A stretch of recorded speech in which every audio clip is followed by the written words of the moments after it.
사회적으로 핫한 이슈를 키워드로 알아보는 핫키워드 시간입니다. 이민재 캐스터 안녕하세요. 안녕하세요.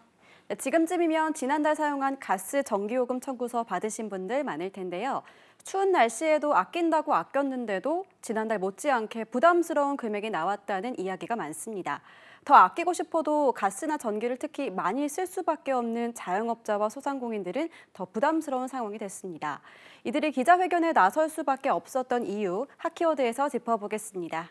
소상공인과 자영업자분들은 가스요금과 전기요금을 줄이는데 한계가 있을 수밖에 없을 것 같아요. 네, 맞습니다. 소상공인연합회가 지난달에 실시한 긴급 난방비 실태조사 결과를 보면요. 난방비가 30% 이상 올랐다고 답한 응답자가 절반에 달했습니다. 10에서 30% 이상 올랐다고 응답한 비율도 40%나 되고요. 10명 중 9명의 소상공인은 난방비가 1년 전에 비해 10% 이상 올랐다고 답했습니다.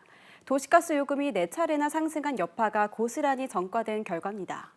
전기요금도 만만치 않게 올랐기 때문에 부담에서 예외는 아닐 것 같은데 실제로는 어땠나요?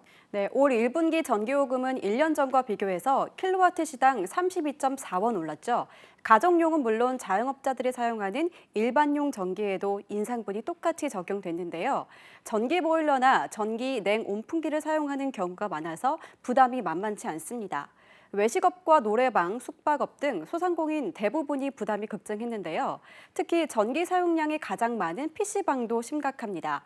지난해 11월 기준 PC방 사업자 수는 1년 전보다 6.2%가 줄었고 폐업 위기에 몰린 곳도 많다고 합니다.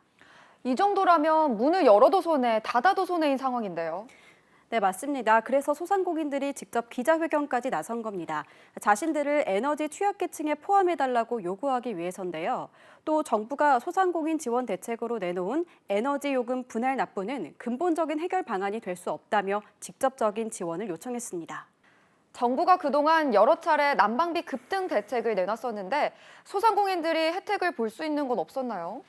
네, 맞습니다. 취약계층을 대상으로는 도시가스 요금 할인, 에너지 바우처 지원액 인상, 지역 난방 등유, LPG 비용 59만 2천 원 할인 등 대책이 마련이 됐는데요.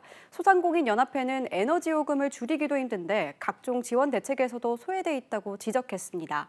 국회에서 지난 20일 소상공인과 취약계층을 위한 난방비 감면법에 대한 논의를 시작했지만 결론을 내지 못하고 처리가 보류된 상황입니다. 소상공인들이 구체적으로 정부에 요청하는 지원책들은 어떤 게 있었나요? 네, 소상공인 절반 이상이 난방비 유예가 아닌 요금 할인을 가장 필요한 정책으로 꼽았는데요.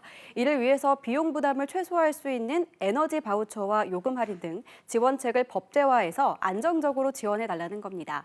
또 요금 분할 납부 제도만으로는 버티기가 힘들다며 에너지 취약계층에 포함해달라고 호소했습니다. 적극적으로 이번 사안이 해결되지 않는다면 결국 투입 비용 증가는 소비자에게 고스란히 돌아오겠군요. 네, 그렇죠. 자영업자의 에너지 비용 증가는 결국 상품과 서비스 가격 인상으로 이어질 수밖에 없는데요.